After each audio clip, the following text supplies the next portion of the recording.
كان يا مكان في غابر الأزمان، في ركن منسي ومحذوف من أرض إفريقيا، اتولد طفل اسمه جي.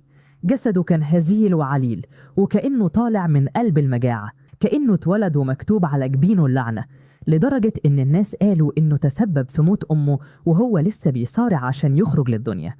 كبر جي والعيال حواليه وكأنهم بيمهدوا له طريق القبر، وأبوه فص ملح وداب وهرب من شيلة طفل شيطاني زي ما كانوا بيقولوا عليه. وفي يوم والعيال محاصينه عشان يخلصوا عليه، انفجرت من جواه قوة الأرض المظلمة، وفي لمح البصر كل اللي حواليه وقعوا جثث همدة. من هنا أهل القرية اعتبروه وحش ملوش دية، وربطوه بسلاسل في صخرة صماء عشان يقضي بقية عمره هناك، ملوش زاد غير فضلات الحيوانات، وهم مستنيين اللحظة اللي ريحته تطلع فيها ويموت. لكن شمس القدر طلعت لما عينيه وقعت على يوشاوكي. كانت أجمل ما شافت عينه، وكانت أول حد من 1000 سنة يحس بجوعه ويمدله إيد الرحمة بلقمة حقيقية. قالت له يخلي الأمر سر، ومن اليوم ده بقت يوشاوتي تزوره، تطبخ له، تضحك معاه، وتكون هي الصاحب اللي عمره ما شافه.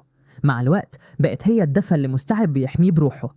السنين مرت وجسده الملعون بدأ يقوى، وبدأ يغلب المصير المظلم اللي جواه.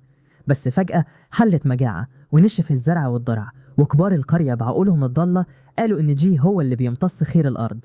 هجموا عليه عشان يقتلوه، ووقفت يوشاوتي سد منيعة قدامهم بتحميه بكل قوتها، لكنهم اتحولوا لوحوش وضربوهم هما الاتنين. وفي لحظة غدر جت عجوز شمطاء من ظهره وغرزت خنجرها في قلب يوشاكي. لما شافها جثة همدة، حاجة جواه انكسرت للأبد. قوة الأرض الملعونة فاقت بالكامل، وقطع السلاسل اللي كانت حبساه سنين، ومسك الصخرة اللي كان مربوط فيها وهرس بيها العجوز دي من غير رحمة. وقبل ما يفوق من صدمته كان القرية كلها اتمحت من على وجه الأرض.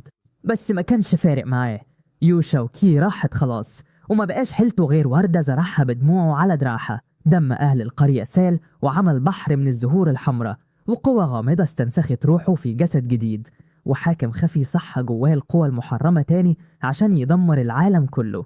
بعد 5000 سنة رجع اتولد من جديد في صورة شاب بائس، حاله أسوأ من حياته القديمة بكتير.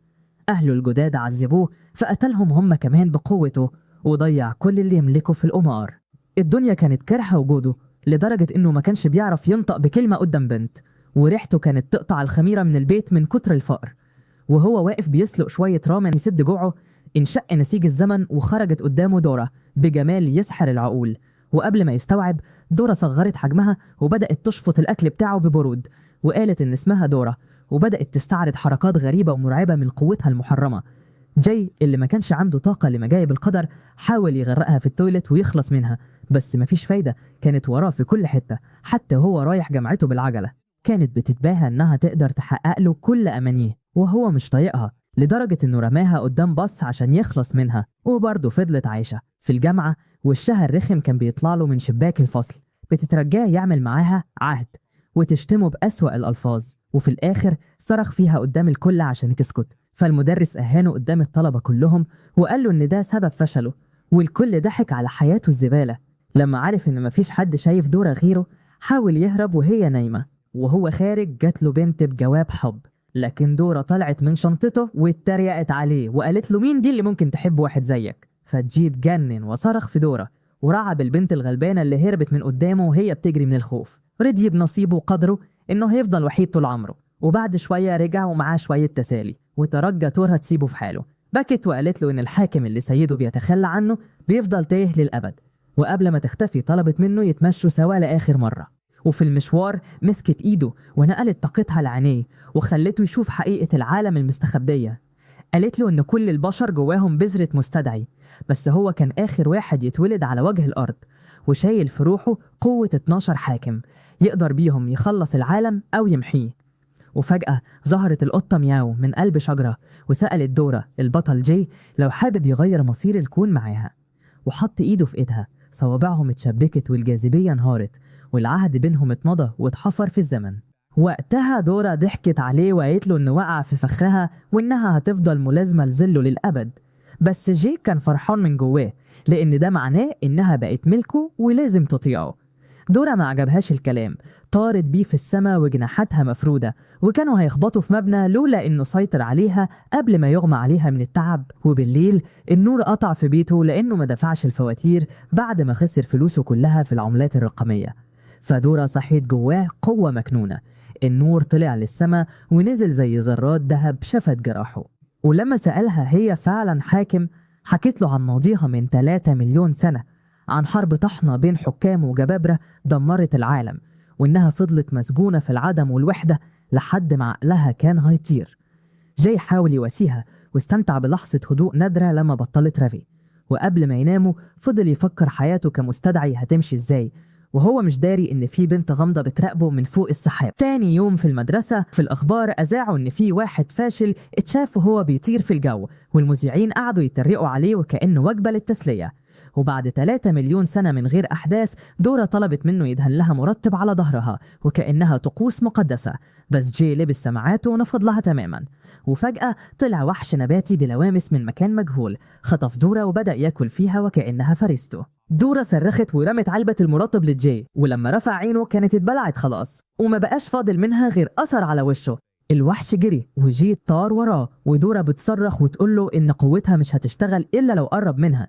ولما جه يمسك الوحش رش مادة لزجة في عينيه وخبطته في حيطة، وحياته كانت هتخلص لولا الستر.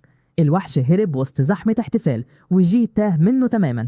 وقبل ما يمشي نزل له واحد ضخم من السما يتهمه انه اهان اخته، بس جي قصف جبهته في ثانية وقال له ان اختك شكلها وقعت من السما فعلا، بس وشها اتعجن اكتر منك، وهرب. وصوت دورا بيختفي وهي بتحذره انها هتموت لو ما وصلش. وفي النص طلع له عيل غريب بيحاول يقنعه ينضم لجماعة دينية، فجي من غيظه داس على وش العيل في الأرض وقال له يشوف له سبوبة تانية. وتتبع صراخ دورا لحد ما وصل لحفلة صخبة وحس إن طاقتها بتنطفي وخلاص بتموت. جي مثل إنه فرحان بموتها وزعق إنه أخيرا بقى حر، والكلام ده شحن روحها من جديد وادها طاقة خلتها تكسر الوحش وتخرج من جواه، ولفها بهدومه عشان يسترها. والوحش رجع لبنت غامضة وجميلة. دورا حاولت تهاجمهم بس البنت اختفت في الهواء وكأنها سراب. جاد قال لدورا يسيبوها دلوقتي لأن البنت دي مش طبيعية وقادرة تخفي المستدعي بتاعها وتتحكم فيه. وفي مكان تاني بعيد كان في راجل عجوز بيؤمر البنت إنها ما تخليش جاي يهرب المرة الجاية. كان العجوز بيطمع في رؤية قوة الحاكم الأخير المستخبي جواه. وفي شمس اليوم الثالث في المدرسة ظهرت بنت فاتنة بجمال يسحر القلوب، مشيت بخطوات وافقة ناحية جاي، كل العيون كانت عليها بس هي ما التفتتش لحد، ورمت له ورقة ومشيت. العيال لما فتحوا الورقة لقوها كاتبة إنها مستنياه في الغابة بعد المدرسة. طبعا جيش من العيال المراهقين مشوا وراه عشان يتلصصوا على اللي هيحصل. حتى الأخ الضخم ظهر تاني وهو بيزعق لجي عشان رفض أخته. جي نفض للكل وفضل ماشي ساعات لحد ما وصل لقلب الغابة، والعيال لسه وراه متبتتين. هناك لمح القطة مياو تاني وطمنها إنه فرحان إنها بخير وحذرها من مخاطر الغابة. وفجأة طلعت فروع شجر شيطانية خطفت كل العيال اللي منهمش لازمة دول وسحبتهم بعيد عشان يفتحوا الطريق لجاي يدخل لوحده. وصل لطريق مسدود لكن الشجر انشق قدامه فجأة وظهرت البنت الجميلة تاني. روح النبات اللي معاها طلبت منه يسلم دورا يا إما يواجه موته. جاي رفض ببرود وقال إن دورا بقت حيوانته الأليف. الجملة دي جننت البنت وضربت وردة طارت جنب وشه. ضغط الهواء لوحده جرح خده، وروح النبات حولت جسمها لسيف عملاق من فروع الشجر هز الأرض. دورا كانت هتفقد الوعي وجي كان بيراوغ الضربات ببراعة واحد اتعود على القهر والسخرية سنين. البنت استدعت جذور عملاقة من باطن الأرض وطلعت آلاف النصال النباتية اللي نهشت الأرض وهي بتطرده. الروح فضلت تتباهى إنهم هيفوزوا ب30% بس من قوتهم، واستدعت وحش شجري جبار. جي بص للشجر وعرف إن الروح اللي معاه ما تسواش حاجة قدام الهول ده وسلم أمره للقدر. وقبل ما الشجر يهرس دورا طارت بعيد، بس فرعين شجر لقطوها في الجو. وبأمر من البنت الشجر نزل بكل قوته عشان ينهي حياة جي تحت كفه العملاق. التراب غطى المكان وافتكروه مات لحد ما انفجر نور ساطع كشف عن جي ودورا وهما ماسكين سواطيرهم الخاصة. روح النبات أمرت البنت تخرج كل قوتها والشجر استعدت لضربة تانية. جي طلب من دورا تمنحه قوتها، ولما ضرب بقبضته ايد الشجرة اتجمدت وتردت لورا. الشجرة هجمت تاني بس جي استخدم جناحات دورا الكريستالية وطار ونزل على دراع الوحش. جزمته الكريستالية اشتغلت وخلته يجري على جسم الشجرة وهو بيقطع فيها لحد ما وصل لقلبها وحطمه بضربة أخيرة قضت عليها تماما. بعد المعركة دورا جريت عليه وهي مستغربة وسألته عرفت نقطة ضعفها ازاي؟ جاي رد بفخر انه خبير في التعامل مع الخشب. البنت جت عشان تدوب بقايا الوحش وجاي شاف انها اجمل بكتير وهي قريبة. دورا بغيرتها المعهودة هجمت عشان تقتلها، بس جاي وقف حيطة سد عشان يحمي البنت. دورا زعقت فيه بتحمي عدوتنا ليه؟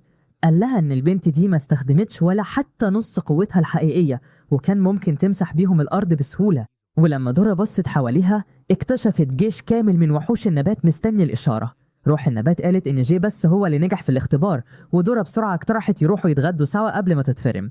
الروح كانت عايزة تهرس وش دورا المستفز، بس فجأة بطن البنت طلعت صوت عصافير من الجوع. وبالليل قعدوا ياكلوا سوا، وروح النبات لما داقت طبخ جي انبهرت وقالت إن ده أحلى أكل داقته، وقرروا يبقوا أصحاب. جي سألهم هجمتوا عليا ليه؟ الروح شرحت إنهم حماة المدينة وافتكروه عدو وعرضوا عليا انضم ليهم، بس البنت سكتتهم وهي بتحشر اللحمة في بق الروح وخرجت. جي حصلها بره، قالت له إن اسمها لينج هي وادت له وردة سودة ووعدته إنها هتفضل مراقباه هو ودورا. لما مشت دورا قعدت ترلس عليه وتقول له أخيرا عرفت تخرج في موعد غرامي، بس جي شرح لها إن الوردة السودة دي معناها إنه بقى ملك جيلينج هي خلاص. بعد كام يوم في الفصل الدنيا اتقلبت لما زرافة دخلت راسها من الشباك. الطلبة اتزعروا وبعدها نزل عليهم راكون، وبعده جيش راكونات هجموا على الفصل وسحلوا المدرس الغلبان. جي شاف الحيوانات مالية الطرقة فطلع يجري هو كمان، وعند المخرج باندا سدت الطريق ففرمل بالعافية. خرج لقى المدينة كلها اتحولت لغابة مفتوحة وكارثة طبيعية. في ملعب الباسكت شمبانزي عمال ينشن على السلة كأنه مايكل جوردن، وجيش من الألباكة بيجري في الشوارع، والكل بيصرخ والطلبة بيهربوا على صالة الألعاب الرياضية. شدت دورا البطل جي من هدومه وهي بتفكره إنه مش مفروض يستخبى زي بقية الفاشلين لأنه مستدعي ومصيره مختلف. جي بص حواليه وهو مش فاهم إزاي مدينته اتحولت لجنينة حيوانات في ليلة وضحاها. المذيعة كانت بتحاول تشرح إن الحيوانات هربت من الجنينة، بس ببغاء سكتها بضربة في نص الكلام. وفجأة لمح جي بنت واقفة جنب أسد وافتكر إن الأسد هياكلها فجري ورمى نفسه عشان ينقذها، بس لما شاف وشها الغضبان أدرك إن المصيبة أكبر. القطة اللي كانت جنبها ما كانتش قطة شوارع عادية.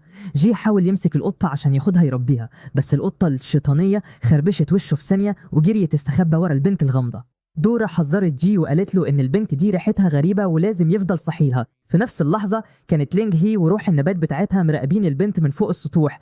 لينج هي افتكرت إن النصر مضمون بما إن البنت هي اللي ماشية الحيوانات ونطت عشان تخلص الحكاية. روح النبات بدأت تضرب طلقات نارية غطت المكان بالدخان، ولينج هي استدعت ورجة سودة وفروع شجر كبلت الحيوانات، بس البنت هربت في آخر لحظة. وبترطعت صباع لينج هي طلعت جدر شجر عملاق رفع الكل في السماء وعلقهم. وروح النبات زعقت وسألت البنت ليه سبت الحيوانات؟ البنت ردت بكل فخر إن الأرض دي ملك للوحوش من قبل ما البشر يغزوها. روح النبات قالت عليها مجنونة وطلبت منها تسلم المستدعي بتاعها، بس البنت أصرت إن الحيوانات لازم تتحرر. الدم غلي في العروق والبنت ظهرت فجأة ورا لينج هي وضربتها، بس لينج هي صدتها. البنت هجمت بمخالبها ولينج هي كانت بتراوغ ببراعة، بس البنت كانت بتختفي وتظهر في ثانية وكأنها كانت هتنتش شعرها. البنت انبهرت بقوة لينج هي وفضلت تهاجمها بمخالبها في وشها، والخناقة زادت نار. دورا طلعت صواترها وسألت جي نقف مع مين، بس جي قال لها خلينا نتفرج على العرض ده. البنت جرحت وش لينج هي وجبرتها تراجع، بس لينج هي ما لمتش نفسها وأصرت تكمل. لينج هي استدعت فروع شجر صدت الهجوم ورمت البنت بعيد، ولما ضربت بالكرباج النباتي البنت راوغت بس رجلها اتكعبلت، ولينج هي سحلتها جوه مبنى وهرستها في الارض. برضه البنت قامت تاني وهاجمت، والمره دي فعلت عيون الصقور. فجأة حركات لينج هي بقت بطيئة في عينيها وقربت منها في لمح البصر، وفعلت قوة الدببة عشان تسحق لينج هي اللي فلتت من الضربة بأعجوبة. روح النبات حذرت لينج هي إن طاقتها بتخلص، فاستدعت وحش شجري جبار عشان ينهي الليلة. الشجر هجم بالركام، بس روح الدب رفضت الاستسلام والوحشين اشتبكوا بالأيدي. لينج هي زرعت جذور شجر جوه الشجرة الكبيرة وقوتها بتعويذة، فعيون الشجرة نورت وطلع لها أزرق إضافية ونزل الضرب في الدب لحد ما طيرته، وقبل ما يقع الشجرة مسكته وعصرته لحد ما انفجر ل100 حتة. بس الحتت دي اتجمعت تاني وتحولت لجيش ديابة هجموا على الشجرة وبدأوا ينهشوا فيها، والجروح بدأت تظهر على جسم لينج هي كمان.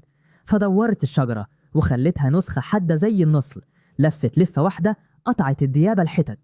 جي لاحظ إن روح القطة هي كمان بتنزف بسبب الألم المشترك، وفجأة الحتت اتجمعت تاني وتحولت لتعبان ضخم لف نفسه حوالين الوحش الشجري وعصره وقطع له دراع.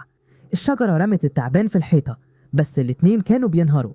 جي عارف إن لينج هي دراعها اتصاب وهتغيب عن الوعي قريب، وفي اللحظة دي القطة طلعت نفس ناري مرعب والوحشين استعدوا لضربة الموت. جاي عارف إن لازم ينهي المهزلة دي، طلب من دورا سلاح ما بيقتلش وهجم بيهم، وفي غمضة عين قيد الوحشين بأغلال الروح وقال للينج هي تهدى وتفكر في قراراتها اللي ملهاش لازمة. البنت رجعت لشكلها البشري وأصرت إن الخناقة لسه ما خلصتش، بس جي قال لها إن الاستمرار ملوش عازة زي حياتهم البائسة دي. ولما شال القطة عارف إنها هي المستدعي الحقيقي، وروح الوحش اختفت فوراً. جي قعد يتريق على لينج هي لأنها كانت غبية وما فكرتش إن القطة هي المستدعي، وقال إن القطة أكيد كان ليها سبب في الفوضى دي، وبدأ يداوي جروحها. حنيته خلت القطة تفتكر أول مرة ساعدها فيها، ومن وجعها عضت إيده، بس هو كمل مداواة جروحها وسماها مياو. لاحظت دورا إن مياو بدأت تهدى وقالت للينج هي إنهم هياخدوا القطة معاهم ويمشوا. روح النبات زعقت وطلبت تسليم القطة فورا، بس جي رفض بكلمة واحدة وقال إنه مش هيرجعها إلا لما جروحها تطيب. ولما حاولت الروح تتحداه، دورا رفعت سطورها وهددت بفرم النبات ده كأنه حشائش ملهاش عازة في جنينة منسية. ولما عرفوا إن مفيش أمل في غلبتهم، انسحبت لينج هي واختفى وحش الشجر بتاعها في العدم. وبالليل عرفوا إن كل الحيوانات الهربانة اتمسكت. المذيعة كان شكلها كأنها لسه طالعة من تحت عجلات تراك، وجي قعد يستغرب إزاي قطة ممكن تكون مستدعي. ماو شرحت له إن أي حيوان يقدر يوصل للمكانة دي، وحكت بفخر عن أخوها أعظم مستدعي شافته عينيها، قبل ما نبرة صوتها تكسرها الحيرة. قالت إنه سابها من سنين وهي فضلت تدور عليه لحد ما اتصابت وفقدت قوتها. خروج الحيوانات كان محاولة يائسة منها عشان تخليه يظهر، بس الخطة فشلت فشل ذريع زي حياة جي الاجتماعية. وفي الضلمة كان في غراب بيراقبهم، طار وانضم لرف ملأ السماء، وفي وسطهم كان واقف أخو ماو. بعد كام يوم جي فتح بابه، لقى قدامه كائنات خضرة غريبة كأنهم جايين من كوكب تاني. قالوا له إن لينج هي عزماه على العشاء، بس جي خاف يكون هو العشاء وحاول يقفل الباب في وشهم. أول ما رفعوا سلاحهم عرف إن المقاومة ملهاش مكان، فشلوه وخدوه لطيارة هليكوبتر حطت بيهم في قصر لينج هي. المكان كان كأنه جنة على الأرض، حتى إنهم شافوا وحش ناري بيشوي اللحم كأنه شاف في قصر ملكي. استغرب جيلا وكان كل اللي هنا أرواح مستدعاه، بس الروح شرحت له إن مفيش غير مستدعي واحد بس، وخدتهم لجوه. وهناك شافوا تمثال ضخم. قالت الروح إنه للقائد الأول للمراقبين. وهم طالعين السلم جاي سمع صوت أمه، والثانية شاف نفسه في عالم تاني وهي مستنياه. بس دورا فوقته من الوهم ده، والروح قالت له إنه مجرد حلم يقظة. وقابله راجل عجوز عرف نفسه إنه هارلون جد لينج هي وكبير عيلة الوردة السوداء.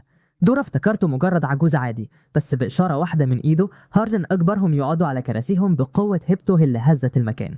هارلون اعتذر عن الطريقة اللي جابهم بيها وبدأ يحكي الأسرار. قال إن في بلورة هي أصل كل الأرواح، حاكم وشيطان في نفس الوقت، ومن قرون والمستدعيين بيحاربوا عشانها، وانقسموا الفريقين، المراقبين والمدمرين اللي عايزين يسيطروا على العالم. هارون سأل جي تحب تكون مع مين؟ دورا اختارت المنتقمون، ومياو قالت عواصبة العدالة، بس جي سكتهم وفكرهم إنهم في أنمي صيني ميزانيته على قدها وهو بطل فاشل، وإن اختيار جانب مش بالبساطة دي. وحاول يهرب من الرد بإن أهله حذروه من العواجيز اللي بيديروا منظمات غامضة. لكن هارلون قرر يواجهه بالحقيقة. قاله إن أهله سابوه وهو عنده 5 سنين واختفوا، وإن جاي صبغ شعره عشان يخبي هويته وعاش سنين في شقة. وقاله إن حياته ما كانتش صدفة، وإنه استدعى دورا بسبب قوة نادرة جواه. دورا فتشت في محفظة جاي ولقت صورة ليه وهو صغير، وطلع فعلا شعره كان أصفر، وكل كلام هارلون طلع حقيقة. وقبل ما يستوعبوا الصدمة، كورة ضخمة نزلت من السماء وحدت سقف القصر. صدها هارلون بضربة واحدة طيرت إزاز الشبابيك كله، ومن وسط الدخان خرج راجل. هارلون قال ببرود إنه من المدمرين. عرف هارلون إنهم كانوا بيتجسسوا على الاجتماع واستعد للقتال. استدعى موجة من النار وحلف يمحيهم، واصطدمت القوة في انفجار هز الأركان. هارلون راوغ هجوم الضخم، جمد دراعه ضربه في عموده الفقري ونزل عليه بصعقة كهربته، بس الضخم رفض يقع وطلع طاقة كانت هتهد القصر كله. هارلون سيطر على الانفجار، بس المبنى ما بقاش أمان وزعق للكل يهربوا، وهو واثق إن لينج هي هتحمي جي. وفي لحظة الانهيار هجم المدمر تاني والهزة طيرت الكل بره القصر، ولينج هي أنقذتهم بفروع شجرها. واحد من الخدم حاول يحذرهم يجروا، بس ظهرت مدمرة تانية وبدأت تضرب نار بجنون، فخرقت جسم الخادم بالرصاص وما رحمتش حتى الجنايني وهي بتلحس سلاحها زي المجنونة، بينما لينج هي استعدت تحبسها بفروعها. المدمرة طلعت سلاحها في لمح البصر وكانت هتطير وش لينج هي. جي اقترح عليهم يتحدوا. الانفجار طير جي بعيد. لما فاق لقى لينج هي بتحاول تحبس البنت، وفي الوقت ده لمح بصر ميا وأخوها فاراوي مو من بعيد. الوحش الناري حاول يساعد وطلع نيرانه، بس الراجل اللي معاه الغربان استدعى جيش منهم نهش النار وبلعها، وبعدها هجم على الوحش وقتله في ثانية. لما شاف القطة المجروحة رجعت لشكلها مياو وسألته بكسرة ليه سبتني، بس قلبه كان حجر. استدعى غراب وضربها بيه في نص راسها فرجعت لشكل القطة فورا. لما جي شاف مياو وهي بتقع الدم غلي في عروقه وهجم على الراجل بقوة كانت هتمحين الوجود، بس قبل ما يلمسه ظهر كيان غامض وسيطر على عقله وسحب روحه لعالم أحلام غريب. فجأة لقى جي نفسه طفل صغير تاني واقف قدام أمه. افتكر إن حلمه اتحقق، بس الوهم اتكسر وظهر وراه شيطان واخده رهينة. في العالم الحقيقي دورا كانت بتهزه عشان يفوق، بس عرفت إن روحه اتسحبت لبعد تاني. في الجانب التاني كان هارلين نازل ضرب في المدمر وكأنه عروسة قطن، شحطه في السماء ونزل عليه بمطر من الضربات ورزعه في الأرض، وظهر جنبه وطاقته مالية إيده وهو بيأمره يقول له مكان زعيم المدمرين. وفي عز المعركة لينج هي فعلت قوة الوردة السوداء، وحشها الشجري كان هيفرك البنت المدمرة، بس هي هربت بجزمة صاروخية. وفجأة ظهرت عينين خضرة بتبرق ورا الوحش، وكيان جبار هجم على الشجرة ودمرها في لحظة. لبس لينج هي اتمزع من رد الفعل وروح النبات وقعت من التعب، وقبل ما لينج هي تفوق ظهرت بنت جديدة وراها بسرعة البرق، وفي لمح البصر شقت رقبة لينج هي وروح النبات صرخت صرخة تهز القلوب. هارلون حس بالصرخة وطلع سحر شفاء رهيب قفل جرح لينج هي، بس في لحظة انشغاله المدمر استغل الفرصة وهجم، فهارلون جمده في الحيطة. وفجأة ظهر مدمر تاني في ظهر هارلون وغرس فيها غراب عملاق اخترق جسمه، والبنت الشريرة فجرت راس هارلون. روح النبات صرخت تاني، بس ذكرى لينج هي صحت له هارلون قوته الكاملة وتحول كيانه لشيء مهيب يشبه الحكام. المدمر ضرب طاقته، بس الحاكم الجديد غلبه وضرب شعاع طاقة فرم الغابة. المدمر عالج نفسه والأعداء حصروا هارلين، وظهر واحد جديد. هارلين حاول يهرسه، بس الراجل استدعى حاصد الأرواح نفسه. الحاصد شفط روح هارلين كلها لحد ما خلاه جثة هامدة، وبعدها انتزع مصدر طاقته وسحق روحه للأبد. المدمرة سألت لو يخلصوا على دورا وروح النبات، بس سابوهم وعملوا هالة طاقة اختفوا بيها وسابوا وراهم حفرة عملاقة كأنها فوهة بركان. تاني يوم ودورا مستنية لينج هيت فوق كانت بتغلي من القهر، صرخت وطلبت الانتقام وهي بتلوم نفسها على عجزهم. جي شرح لها إن المدمرين قوتهم بتبقى جبارة بالليل وإن معاربتهم انتحار، بس دورا كان كل اللي يهمها هو الدم. جي هداها وقال لها إنه لقى خيط حد كان بيصور خناقة هارلون بكاميرات قمر صناعي، ووراها البنت اللي في الفيديو وقال إنها عارفة كل كبيرة وصغيرة عن المستدعين، ولو لقوها هيقدروا يقلبوا الموازين. لما سألته هيلاقوها فين قال لها إنها بتعمل حفل توقيع لكتابها. وبعد كام ساعة وهم بيستعدوا يمشوا جي وصى روح النبات تخلي بالها من لينج هي ووعدهم بالرجوع. بعيد عنهم البنت الغامضة نزلت بطلة في قصتها، عكست اتجاه السلالم الكهربائية وسط ذهول الناس وسيطرت على كل شاشات المدينة وخلت شكلها زي النجوم، وبدأت حفل التوقيع. بس المصيبة إن مفيش حد كان عارفها أصلا. فضلت قاعدة لوحدها ساعات لحد ما مياو شافتها بعينيها الثاقبة.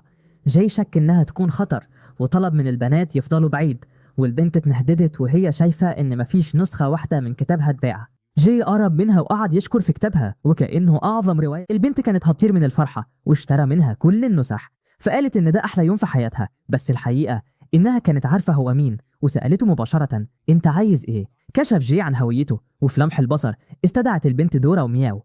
استغربوا هي عرفتهم منين، فشرحت لهم إنها كانت بتتجسس عليهم طول الوقت، وكشفت إن اللي هجموا عليهم ليلة امبارح كانوا 7 من المدمرين.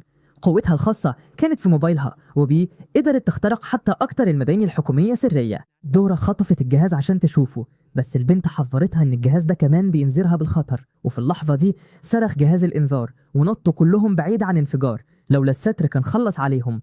الجهاز حذر من خطر جبار، وقالت البنت إن في أعداء كتير جايين في الطريق.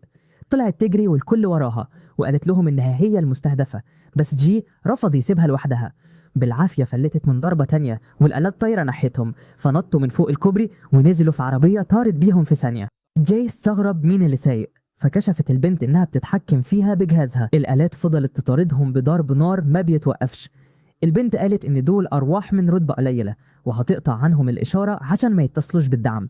الرصاص خرم كاوتش العربية بس فضلت مسيطرة، وهنا هجمت دورا ومياو. مياو ضربت ريح بمخالبها بس الآلة راوغت بسرعة جنانية، ودورا حدفت سيوف الروح بس ولا سيف صاب الهدف. البنت صعقت آلة منهم بالكهرباء وفرحوا، بس بقية الآلات هاجموا بشراسة والبنات قعدوا يضربوا من غير فايدة. الضرب زاد على العربية وجي مسك درع عشان يحمي الكل، والآلات ضعفت ذخيرتها لحد ما الدرع بدأ ينهار. ولما الآلات ضربت صواريخها البنت افتكرت بغرور إنهم أخطأوا الهدف، بس جي اللي عقله كان لسه شغال أدرك إن الصواريخ كانت بتستهدف الطريق نفسه، وبعد ثانية الكوبري انفجر تحتهم. حاولوا يطيروا فوق الفتحة اللي حصلت بس العربية سقطت فورا. دورا فردت جناحاتها الكريستالية عشان تنقذهم وشالتهم في الجو لثانيتين بالظبط قبل ما قوتها تنهار ويقعوا كلهم زي أبطال الأفلام الفاشلين. وقبل ما يفوقوا الآلات حصرتهم وبدأت تعمل مسح لوشوشهم وكأنهم بيسجلوا دخول في فندق رخيص. البنت شغلت جهازها وفجأة ظهر تراك من العدم خبط آلة منهم صفرها لعالم تاني ودهس شوية ضحايا تانيين قبل ما يختفي، بس الآلات رجعت تنتقم وضربت صواريخ في تراك فجرته. البنت زهقت من المهزلة دي وشغلت جهازها تاني فتحول لدراع تحكم ألعاب وحولت تراك لآلي محارب جبار ونطت فوقه وكأنها كانت مستنية اللحظة دي. الآلي هجم وصد كل الرصاص وهرس آلة في الأرض.